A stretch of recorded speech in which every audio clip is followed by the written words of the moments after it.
essa jornada de astronomia e ciências naturais para curiosos foi uma iniciativa que partiu através de uma ideia para aqueles que estão participando da OBA, que é a Olimpíada de Astronomia, mas não necessariamente só para aqueles que estão participando. Para vocês que estão aí desde o princípio com a gente, vocês podem ver que não é algo específico para quem está participando, mas também para os curiosos da ciência. Então, ó, a jornada de astronomia é para alavancar essa nova geração apaixonada por ciência e curiosa sobre o nosso mundo e além. É uma iniciativa que surgiu aí através da nossa parceria com as escolas e que está dando muito certo. E a gente está vendo aí que são muitos curiosos mesmo que estão participando.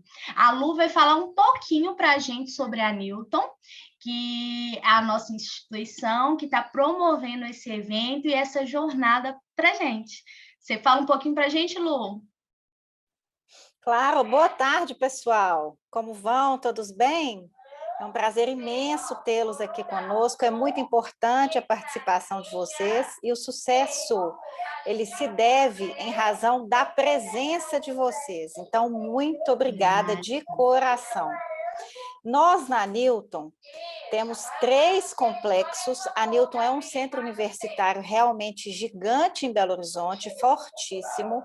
Então, temos o complexo no Buritis, temos o complexo também da Carlos Luz e ainda o complexo da Silva Lobo. E aí a gente quer ver todo mundo lá, preenchendo todos os nossos espaços e recebendo vocês como nossos futuros alunos.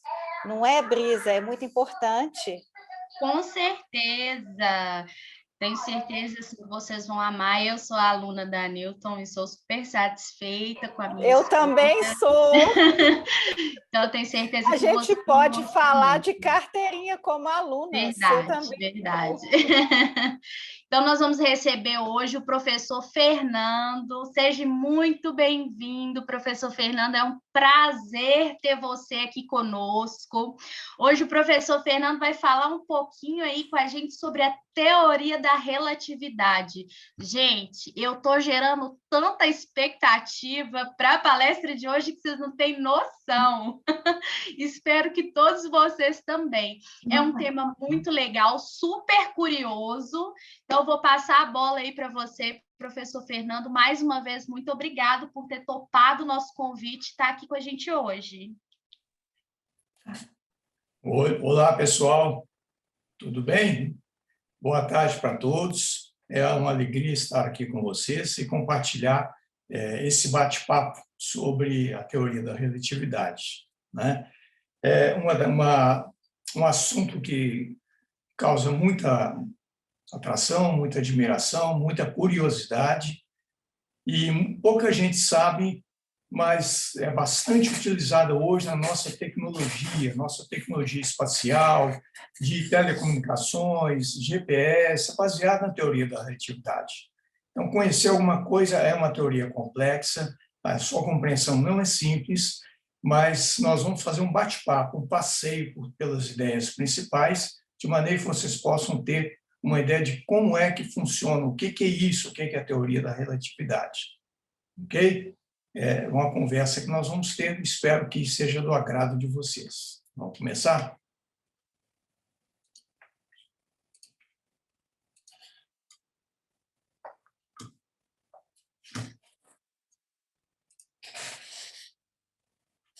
Muito bem, esse aí é o grande culpado, né, da teoria da relatividade, o senhor Albert Einstein.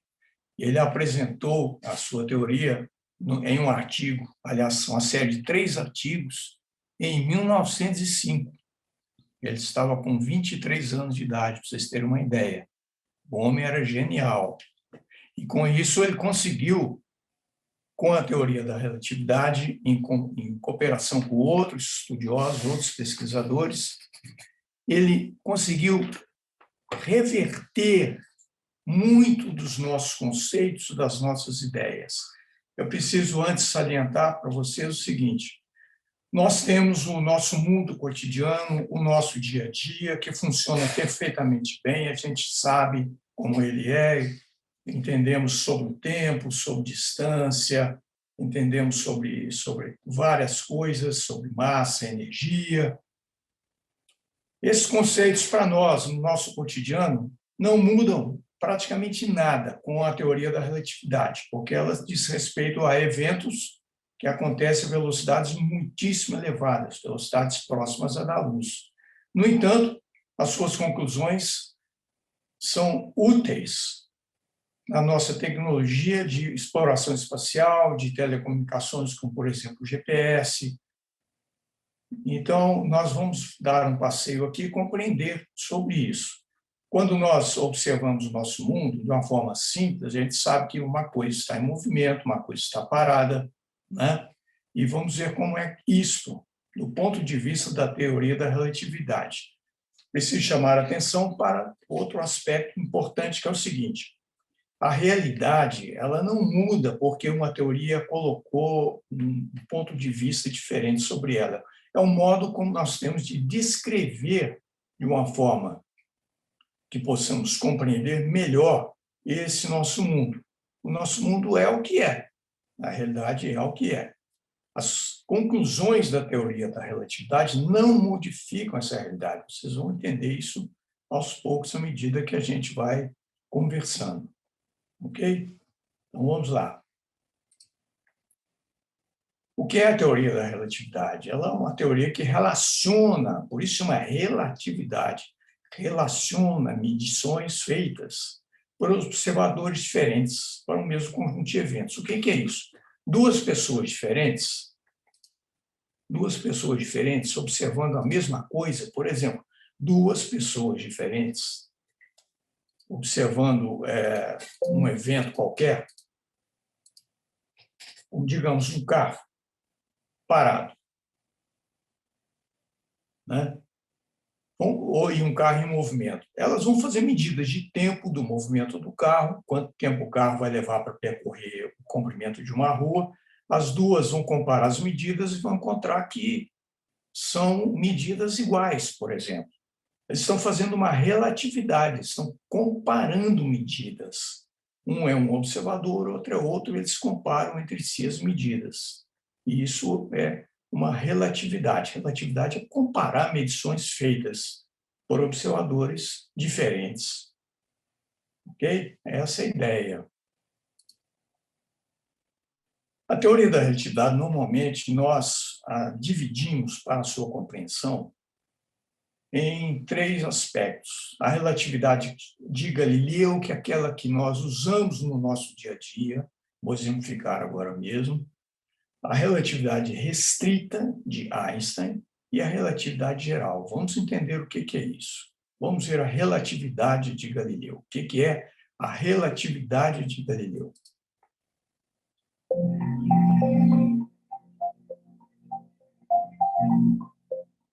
Na relatividade de Galileu, o tempo, assim como na relatividade de Einstein, o tempo é uma sequência de acontecimentos. O tempo flui do passado para o futuro, tanto como nós sabemos no nosso dia a dia, na nossa experiência diária. Aí está um exemplo, né, nesse vídeo. O tempo passa, sabemos que passa, intuitivamente sabemos que passa. Então, essa é uma característica do tempo. O tempo se move num sentido, flui, vamos dizer, do passado para o futuro. Então, os acontecimentos se sucedem, o mundo muda a cada instante. Okay? Essa é uma ideia relativa ao tempo, que desempenha um papel fundamental nas duas teorias da relatividade, a de Galileu e a de Einstein. Você pode observar, esse pequeno vídeo mostra um dia, nascer do sol, o dia todo, depois do pôr do sol, né? Enfim, um tempo passando. A vida acontecendo.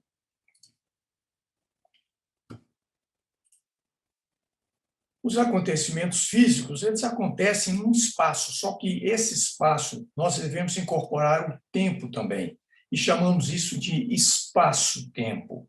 Dentro da teoria da relatividade, não existe só o espaço isoladamente, altura, comprimento, profundidade, mas o tempo faz parte do espaço. Então, é como se fosse um tecido, é chamado tecido espaço-tempo. E essa é uma premissa aí da teoria da relatividade.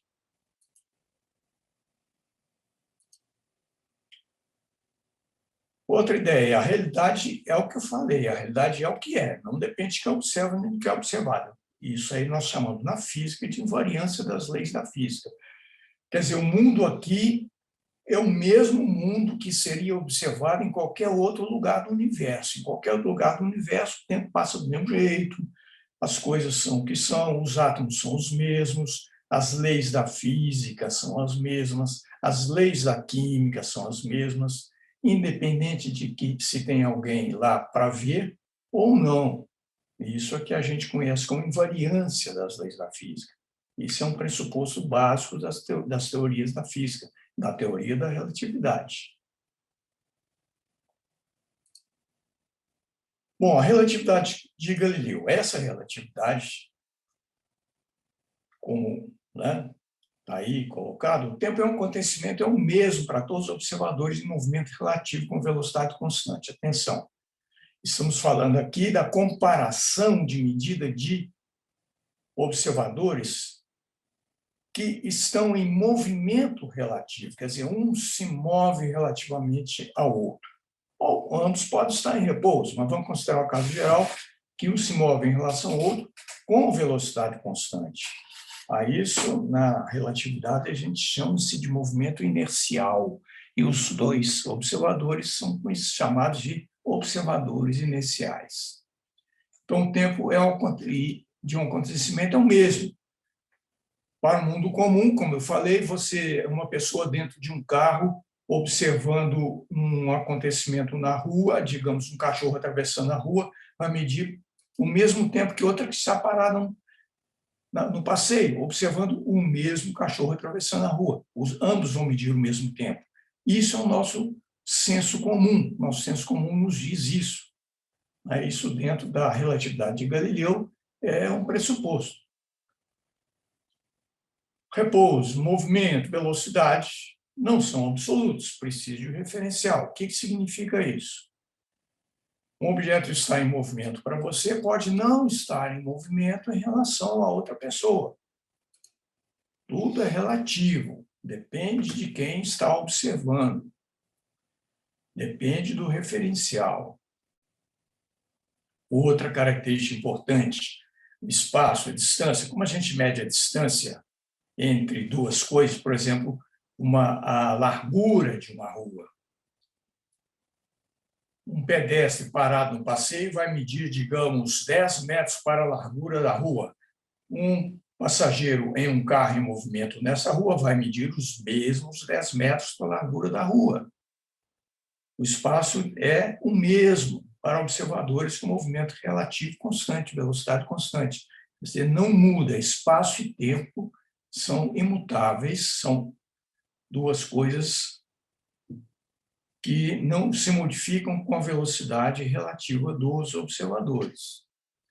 Outro dado importante para ilustrar isso, na relatividade de Galileu, as velocidades se somam e subtraem. O que significa isso? Digamos, o mesmo exemplo do carro. Você está dentro de um carro a 40 km por hora e vem na sua direção um outro carro a 60 km por hora. Ora, em relação a você, a velocidade do outro carro é 100 km por hora. Ou, ao contrário, você está num carro a 40 km por hora e passa por você um carro a 60 km por hora. Então, para você, a velocidade do outro carro será 20 km por hora. Essa é a soma das velocidades, ou seja, a velocidade se soma e subtrai de uma forma simples, como nós sabemos no nosso dia a dia. Quando você vai de encontro a uma coisa, a velocidade é somada com a dessa coisa ou subtraída conforme o sentido do movimento. Esse é o espírito da relatividade de Galileu. Mas as coisas aí vão mudar.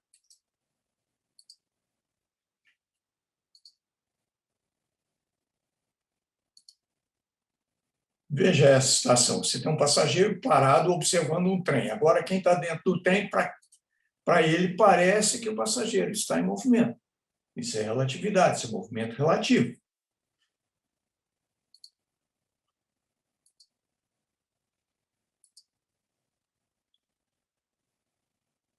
Entramos agora na relatividade de Einstein, que é dividida em duas partes, a relatividade restrita e a relatividade geral. A relatividade restrita diz respeito aos movimentos com velocidade constante. É um estudo do que acontece nas situações em que a velocidade é constante, em que os referenciais são inerciais, isto é, que se movem relativamente um ao outro com velocidade constante.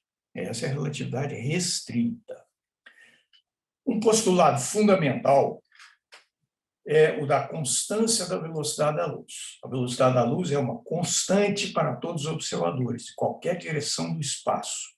Em qualquer sentido, ela não muda nunca. É 300 mil quilômetros por segundo. A velocidade da luz só muda quando a luz passa de um meio para outro. Por exemplo, a velocidade da luz passa do ar para a água.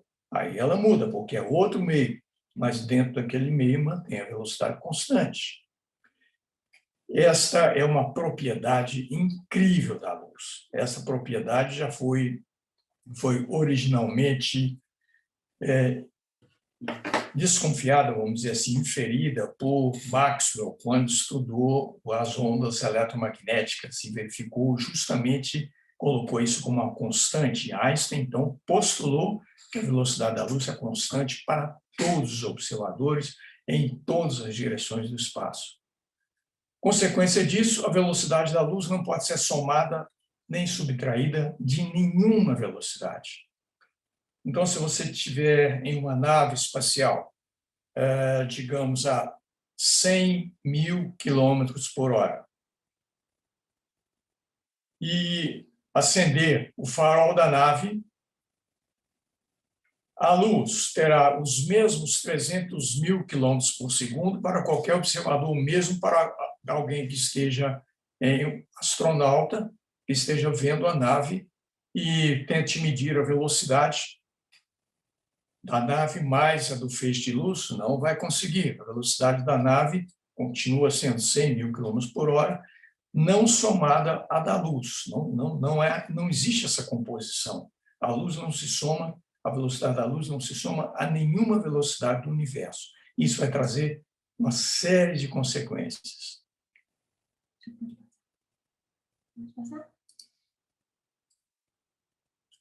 Agora, consequências disto, da constância da velocidade da luz, são duas consequências que trazem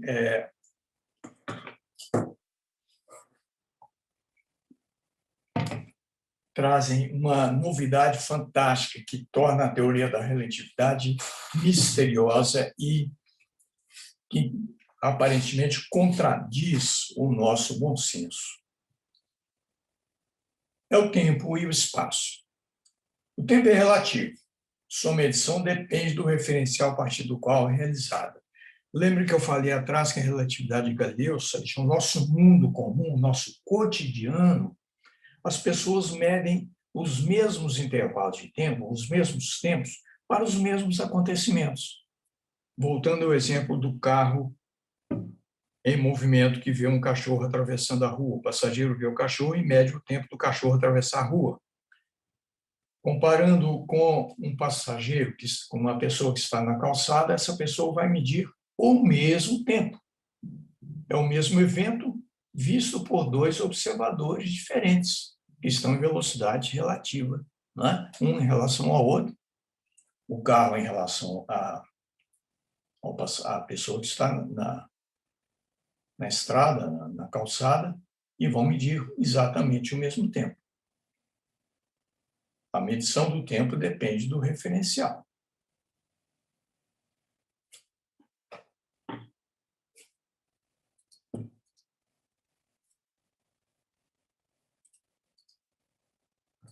Espera aí, gente, só deu um tilt aqui.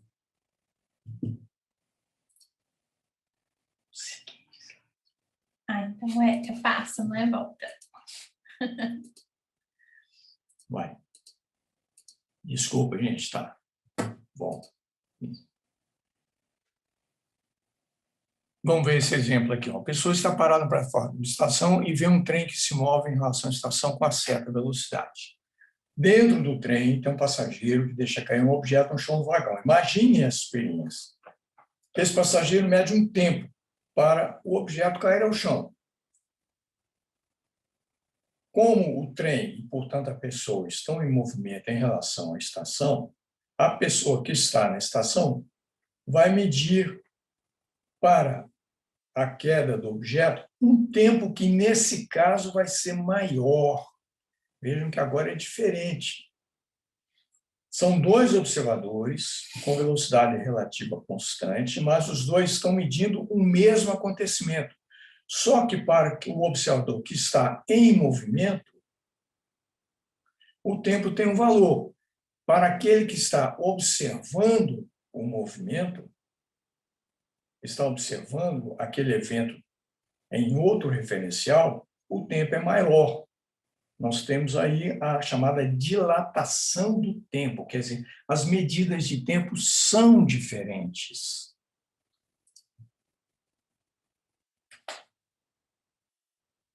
Esse slide ilustra isso. Dois observadores diferentes em movimento relativo com velocidade constante medem tempos diferentes para o mesmo acontecimento. No slide aí ilustra até o paradoxo dos gêmeos, famoso paradoxo dos gêmeos de Einstein. A primeira figura representa duas irmãs gêmeas. Uma delas parte em viagem. Observem que os tempos estão sincronizados, os relógios estão sincronizados. Depois de um grande tempo aí, muitos anos, a irmã gêmea que estava viajando retorna. Para ela, terá se passado um pequeno tempo, mas para quem ficou na Terra, esse tempo é muito maior, e isso é dilatação do tempo. Então, essa pessoa terá envelhecido, ou seja, a gêmea vai encontrar outra com a idade muito maior. Não vai encontrar sua irmã com a mesma idade que tinha antes, mas mais velha. Essa é a dilatação do tempo. Esse famoso paradoxo dos gêmeos de Einstein. Isso já foi, né? Então, observando aqui novamente o slide anterior, ilustra isso, né? Para quem está parado, o tempo passa um certo valor. Para quem está observando o movimento, o tempo se alonga. Agora vamos ver com relação à distância.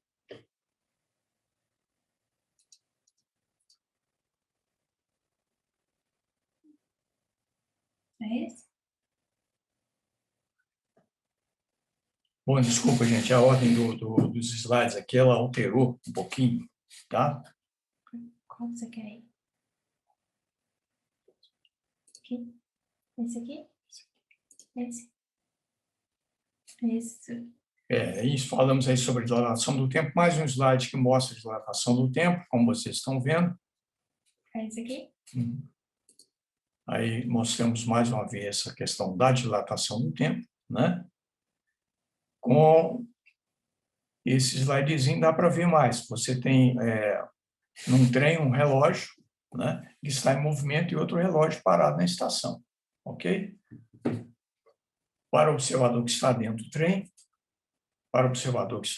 trem, a medida do tempo é pequena, veja, mas para quem está na estação, o tempo é maior. Estou reforçando aí essa questão da dilatação do tempo. É importante agora conversarmos sobre o que está escrito. Então, o observador no referencial mede um tempo maior para acontecimentos que ocorrem em outro referencial que esteja em movimento em relação a ele. Quer dizer, quem está em movimento, o tempo aumenta.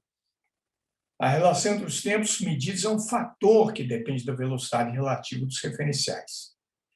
Quer dizer, quanto maior essa velocidade relativa, maior essa diferença de tempo. No entanto, esse fator, que é chamado fator relativístico, ele depende também da velocidade da luz. Como a velocidade da luz é fantasticamente grande para nossa experiência diária, nós não observamos essas diferenças de tempo nas nossas experiências diárias. Para você ter uma ideia, para ter uma diferença de tempo, digamos, de 5%, seria necessário que a diferença de velocidade fosse da ordem de 90.000 quilômetros por segundo. Uma velocidade fantástica. Quase, né, bem comparável à da luz, mesmo assim bem pequena com relação à velocidade da luz. Então, no nosso dia a dia, nós não observamos isso. Agora, com relação ao espaço. Dois observadores diferentes, em movimento relativo e velocidade constante, medem distâncias diferentes para o mesmo acontecimento. O que isso significa? Vamos imaginar uma situação seguinte. Um observador está vendo uma bola parada para ele. Aí essa bola é lançada com uma velocidade, metade da velocidade da luz. Depois, 3/4 da velocidade da luz, 9/10 da velocidade da luz, ou 99% da velocidade da luz. O que esse observador vai medir? Se, por exemplo, o diâmetro da bola é de 10 centímetros, ele vai ver que a bola vai encolher à medida que se movimenta. Isto é, à medida que o objeto se move, quem observa esse movimento vê o objeto encolher na direção do movimento. Outra ideia, uma régua de 1 metro para você. Para você, uma régua mede 1 metro. Você mede a régua em repouso, 1 metro. Aí você lança essa régua, claro, uma velocidade imensa, próxima à velocidade da luz, tudo isso é uma hipótese, né, pessoal? Você lança essa régua para frente e observa a régua. Você vai notar que ela encolhe. Então, para você, ela não vai medir mais 1 metro, vai medir menos que 1 metro, digamos 80 centímetros. Quanto maior a velocidade da régua, menos ela vai medir. Mas um detalhe, a régua mudou? Não, ela continua do mesmo tamanho. Uma pessoa que está junto com a régua continua medindo 1 metro para a régua. Mas então o que está acontecendo? Você vendo a régua em movimento, você mede um comprimento menor para a régua. Mas como ela encolheu? Não, ela não encolheu. O que acontece é justamente um efeito relativístico graças à velocidade da luz ser constante. Porque a luz tem que percorrer uma distância até seus olhos, certo?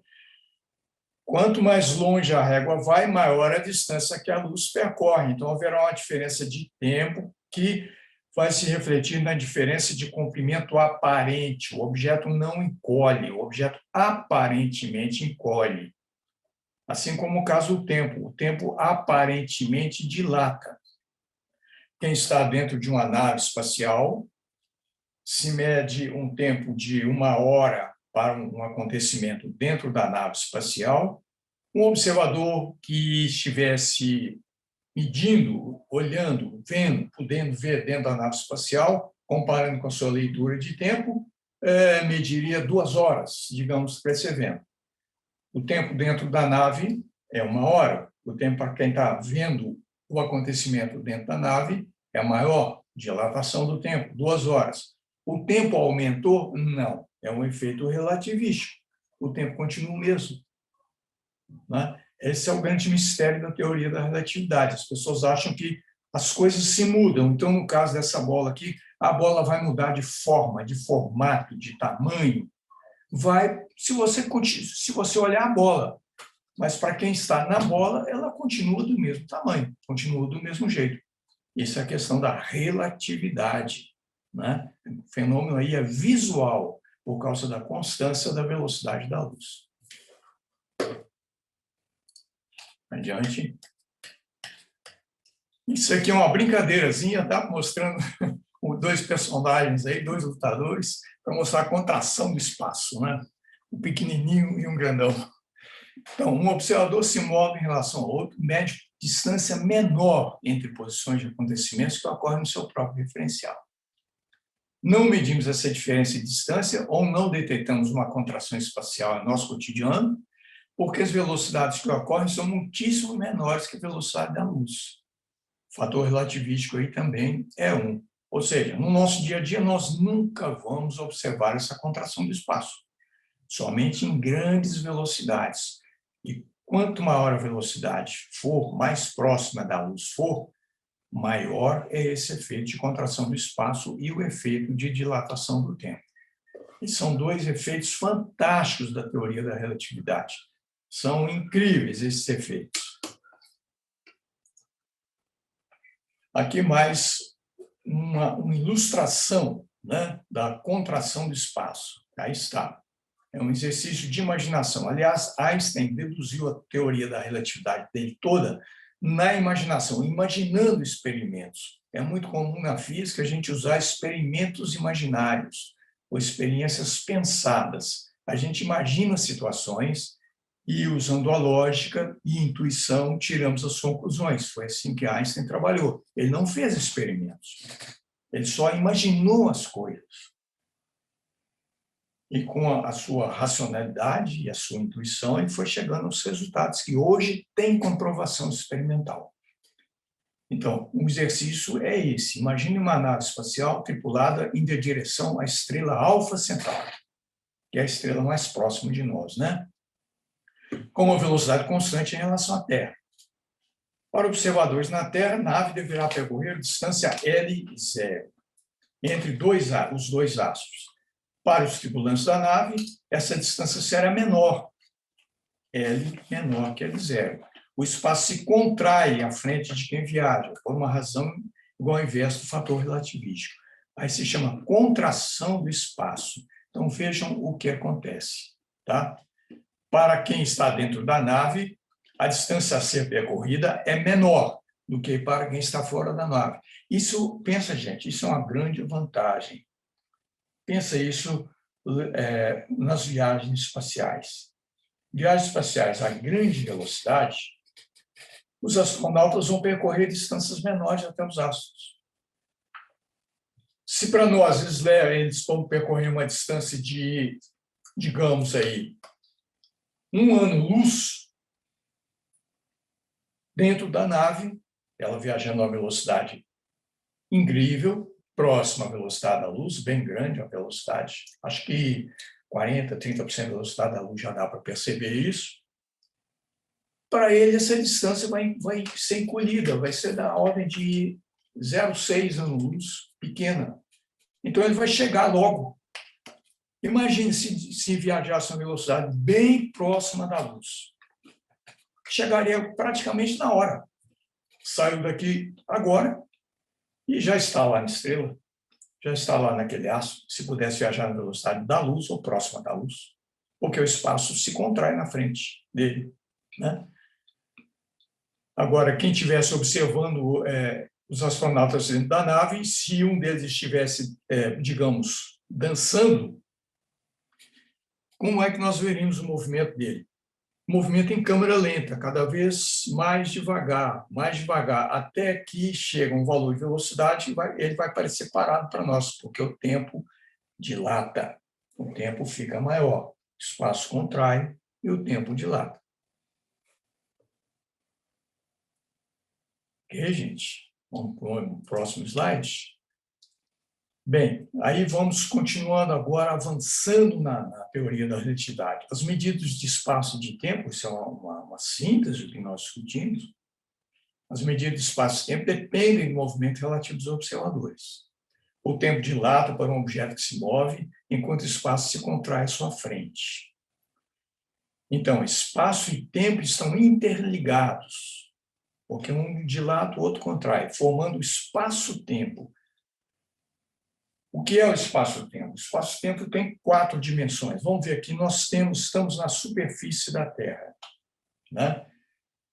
Na nossa escala, parece que nós estamos sobre um plano, ok? E nesse plano nós temos as dimensões altura, largura, profundidade, 3 dimensões de espaço. E temos o tempo. No nosso cotidiano, nós podemos tratar o tempo como independente dessas 3 dimensões. O tempo é independente da largura, da altura, da profundidade. Uma coisa não depende da outra. Medidas de tempo são diferentes de medidas de espaço. Esse é o chamado espaço-tempo, espaço euclidiano. Agora, na teoria da relatividade, acabamos de ver que o espaço contrai na frente do objeto que se movimenta, enquanto o tempo dilata. Então, um diminui e o outro aumenta. Eles estão interligados. Isso aí constrói um novo conceito, um conceito fortíssimo e novo na teoria da relatividade, que se chama espaço-tempo. É difícil conceber isso, espaço-tempo. O espaço-tempo tem 4 dimensões. Então, incluímos o tempo como mais uma dimensão. Nós temos lá altura, largura, profundidade e tempo. As 4 dimensões estão juntas. Se uma aumenta, as outras diminuem, assim, ou uma ou outra diminui, uma influencia a outra. Elas são interdependentes. É muito difícil imaginar o espaço-tempo.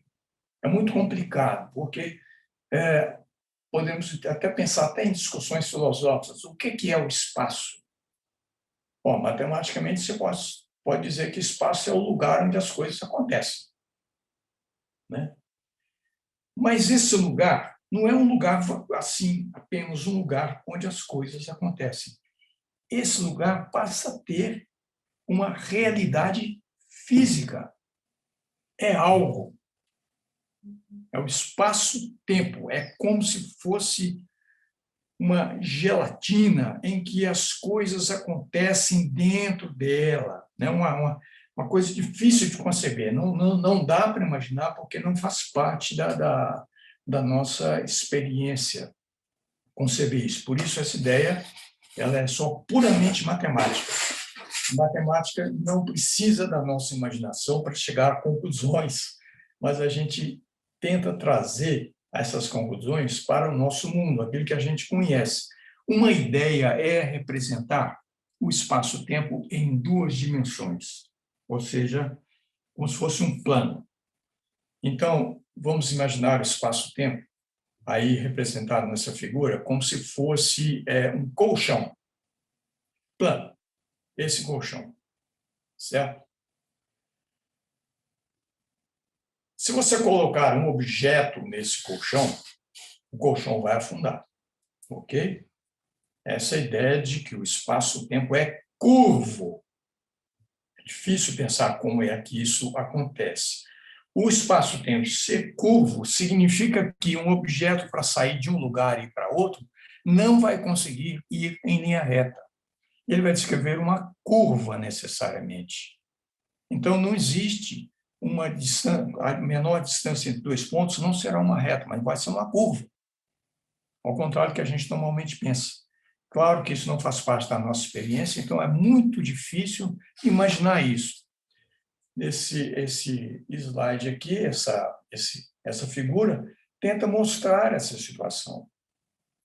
Um objeto se deslocando no espaço-tempo, deformado pela presença de outro corpo, o corpo que ali está. Então, curvando o espaço-tempo fortemente. E isso nós vamos ver logo em seguida.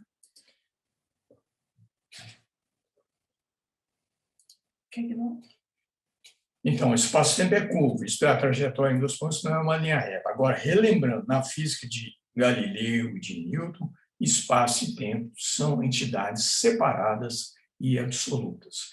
Agora vamos falar de um outro tema que também é uma novidade, vamos dizer assim, na teoria da relatividade em relação àquilo que a gente conhece.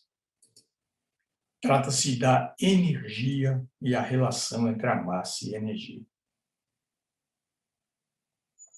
Acho que todo mundo conhece a teoria da relatividade por essa equação famosa, né?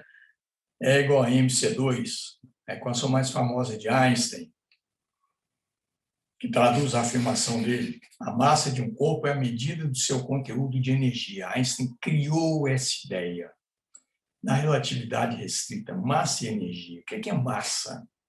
Massa, a massa inercial. O que é a massa inercial? Aquela massa que vai dizer se um objeto que você aplica uma força nele vai acelerar mais ou acelerar menos. Um objeto de mais massa vai mudar mais devagar a sua velocidade.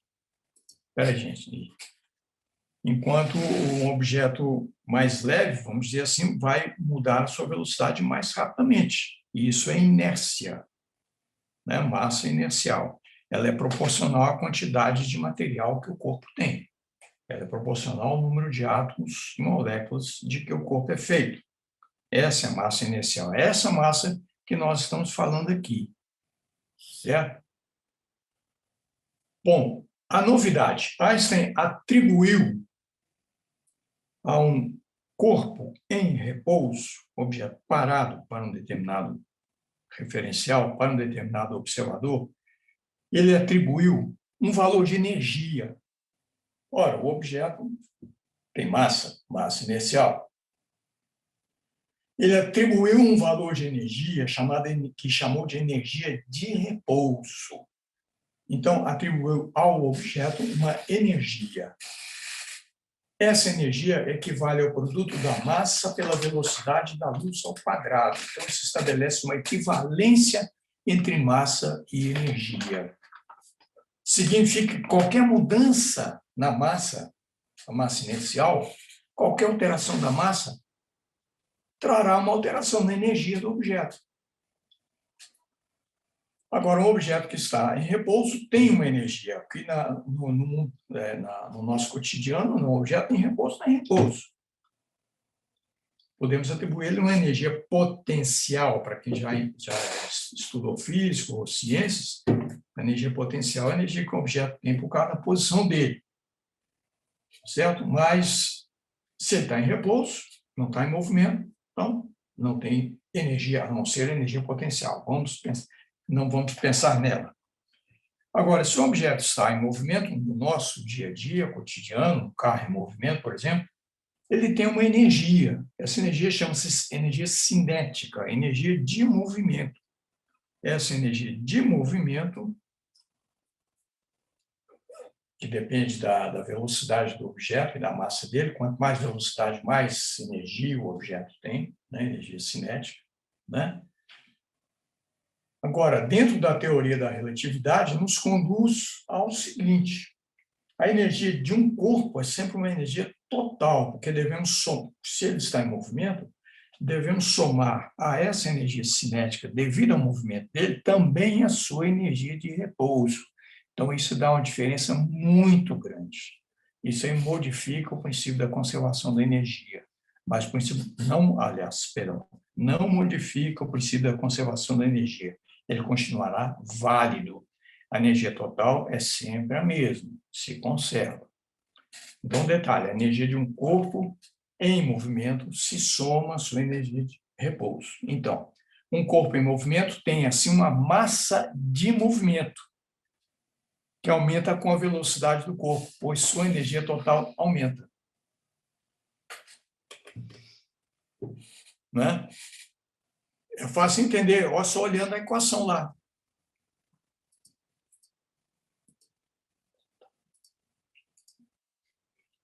Ok? As reações nucleares são um exemplo dessa conversão massa-energia. Aí está uma ilustração de uma explosão nuclear. O que acontece na explosão nuclear? Núcleos de urânio se fundem, gerando energia. Desaparece massa inercial, e surge energia, nesse caso, na forma de radiação, de luz, etc.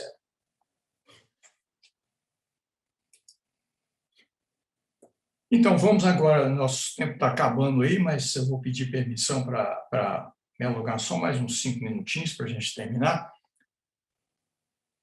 A teoria da relatividade geral. A teoria da relatividade geral trata da gravidade. Então, vamos dizer, a gravidade exerce influência sobre a luz, isso é um dado importante, podendo alterar sua trajetória e seu comprimento de onda. A luz tem energia, que é equivalente à massa inercial. Atenção, a luz não tem massa, mas tem massa inercial porque tem energia. né? Então, ela é atraída por um campo gravitacional, certo? Embora ela não tenha massa, não tenha matéria, ok? Outro detalhe, a gravidade afeta as medições de tempo. Quanto mais forte a sua ação, mais lentamente passa o tempo. Isso quer dizer que lá na ISS, na estação orbital, o tempo passa mais rapidamente do que passa aqui na Terra. Então, os astronautas, né, estão ficando mais jovens. Bom, segundo, a gravidade atrai não só matéria, como também qualquer forma de energia, porque, segundo Einstein, energia e massa se complementam. Aí está uma representação do espaço-tempo, curvado pela presença de uma massa. Uma massa curva o espaço-tempo. A gravidade é isso, é a curvatura do espaço-tempo. Então, a gravidade para Einstein é pura geometria. A geometria do espaço-tempo é deformada pela presença de um objeto.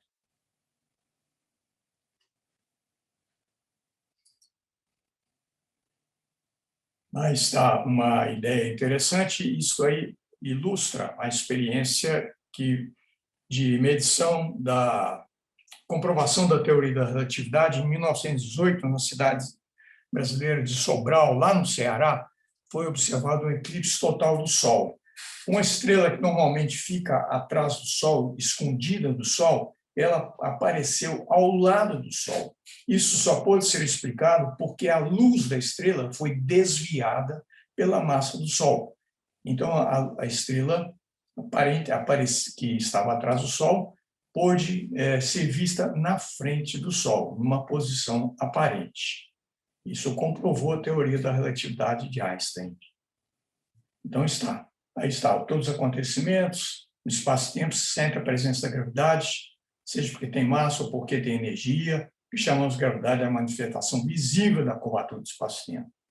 Então, para Einstein, a gravidade é uma questão de geometria, como foi falado aqui atrás.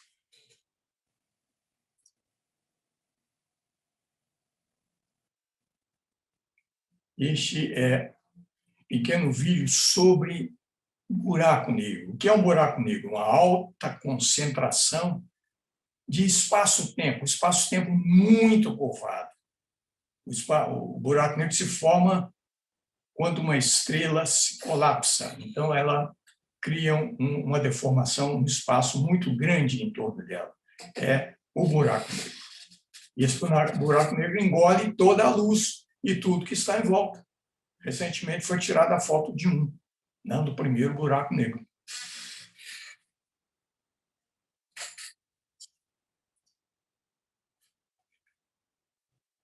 Aí, vamos ver um pouquinho. Desculpa alongar o tempo, mas acho que... Não, ainda temos 8 minutos. Né? Isso aí ilustra o que o buraco negro faz. Ele suga toda a luz e tudo que estiver em volta dele, porque é uma região de espaço onde o campo gravitacional é enorme. Isto é, a deformação do espaço-tempo é gigantesca, profunda, pela presença de um corpo massivo ali que deu origem ao buraco negro.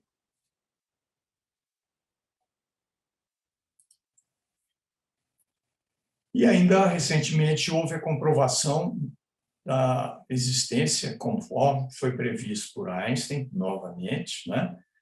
Houve um experimento muito inteligente, feito no laboratório LIGO, nos Estados Unidos, da comprovação das ondas gravitacionais. As ondas gravitacionais se propagam pelo espaço-tempo na velocidade da luz. A comprovação disso foi uma experiência genial, que repetiu uma experiência do início do século passado para comprovar que a velocidade da luz era constante. Aqui mostra como seria a onda gravitacional, né, gerada pelo movimento de dois buracos negros ou duas estrelas, que giram uma em torno da outra. Essa ondulação no espaço-tempo, né, ilustra aí as ondas gravitacionais.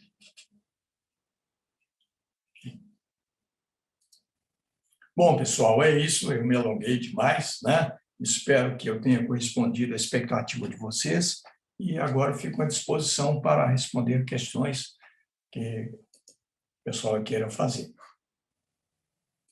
Ok. Ótimo, obrigada, professor Fernando. Que legal, né? Que tema curioso, muito bacana. Os meninos já foram enviando algumas perguntinhas aí durante a palestra. Vou trazer algumas, a gente selecionou algumas perguntas, tá bom? O Matheus Santos, ele perguntou o que é matéria escura na relatividade de Albert Einstein.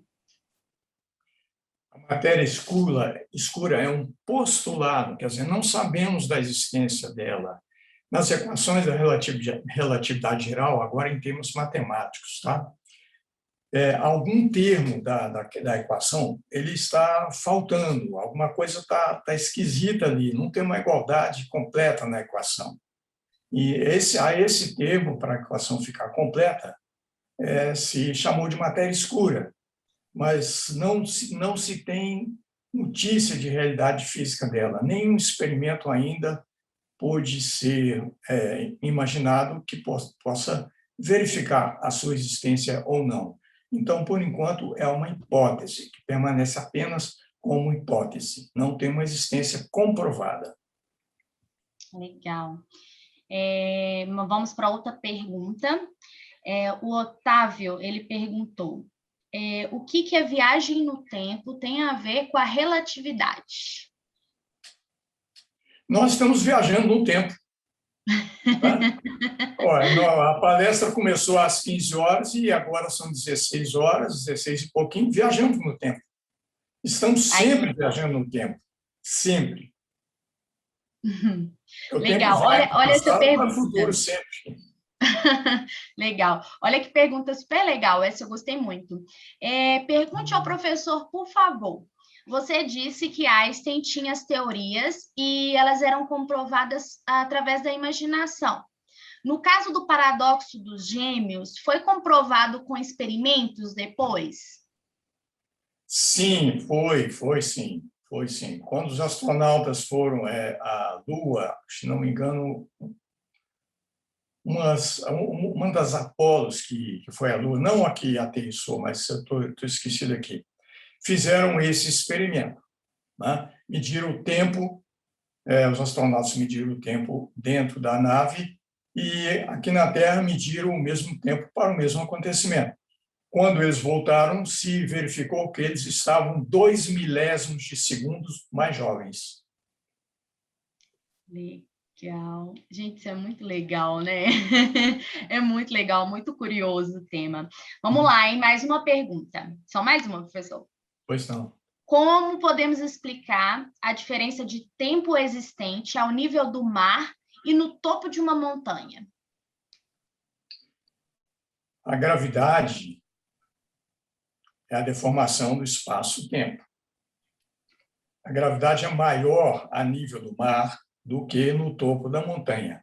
Onde a gravidade é maior, o tempo é mais lento. No topo da montanha, o tempo é mais rápido.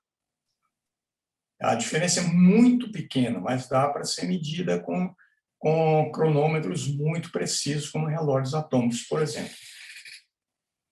Legal. Muito legal. Só mais uma pequenininha. Não, pode ser. Buracos negros, eles podem sugar seres ou naves?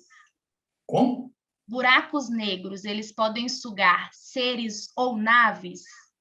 Sim, é claro. O buraco negro é uma região do espaço de um campo gravitacional extremamente forte, né? Tudo que se aproxima do buraco negro ou orbita o buraco negro, ou se chegar um pouquinho mais perto, é engolido por ele. Legal. Professor, muito obrigada. Ah, Tivemos outras perguntas, que a gente vai fazer? Nós vamos selecionar todas essas perguntas, juntar, fazer um apanhado delas e enviar para você, responder elas por e-mail, e aí a gente vai enviar para vocês a resposta do professor Fernando, tá bom, pessoal? Nós vamos enviar por e-mail para todos vocês. Beleza, professor? Posso contar com a sua ajuda? Claro, claro. Porque tem muita pergunta mesmo. Com certeza. É um tema curioso, a gente sabe, e despertou ainda mais curiosidade. Eu acho que aguçou ainda mais a nossa curiosidade. Porque é muito estranho, né? Um tema bastante estranho na nossa vivência, né? Exatamente. Não é algo nem um pouco comum. Não é não. Foge ao senso comum. Verdade. Mais uma vez, professor, queria te agradecer por você ter disposto desse tempo para estar aqui junto conosco. Foi muito importante a sua participação. A Newton agradece. Muito obrigada. As portas estão sempre abertas. Volte sempre que quiser. Obrigado. Podem contar comigo. Pessoal. Eu agradeço muito, viu? Pela oportunidade. Me senti honrado. Nós que agradecemos. Obrigada, pessoal, pela participação de todos. As perguntas são fundamentais, realmente, e é através das respostas que o nosso conhecimento vai se aperfeiçoando. Excelente a participação de todos, obrigada mesmo. Agradeço em nome da Newton, e agora a Brisa vai falar para vocês em relação à nossa atividade de amanhã. Na verdade, amanhã, nossa semana não acabou, a nossa jornada ainda não acabou. Amanhã a gente vai ter mais uma palestra, vai ser com a doutora Thais. Olha que legal, gente. Vai ser sobre corpo humano no espaço. Eu acho que, assim, surgiram muitas dúvidas aí em algumas palestras anteriores sobre o comportamento do nosso corpo, né? O comportamento do corpo humano no espaço. Então, amanhã é a oportunidade para a gente tirar todas as dúvidas com a doutora Thais, que ela é mestre nesse assunto. Então, amanhã, às 15 horas, o mesmo horário que tem sido todos os dias. Se você ainda não fez a inscrição, corre lá no Simpla, faz a inscrição. Lu ou Léo, vocês conseguem mandar aí para a gente no chat o link do Simpla para a gente fazer a inscrição? Fazendo favor. Então, vocês vão lá, façam a inscrição de vocês para receber o link da sala através do e-mail, tá bom?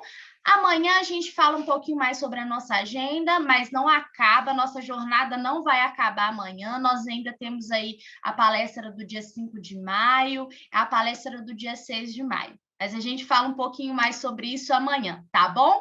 Encontro todos vocês amanhã aqui na sala. Então, até a próxima, até amanhã. Beijo, tchau, tchau. Obrigada por todos vocês que Brisa. Até amanhã, pessoal. Amanhã nós nos veremos novamente. Até amanhã. Tchau, tchau. Tchauzinho.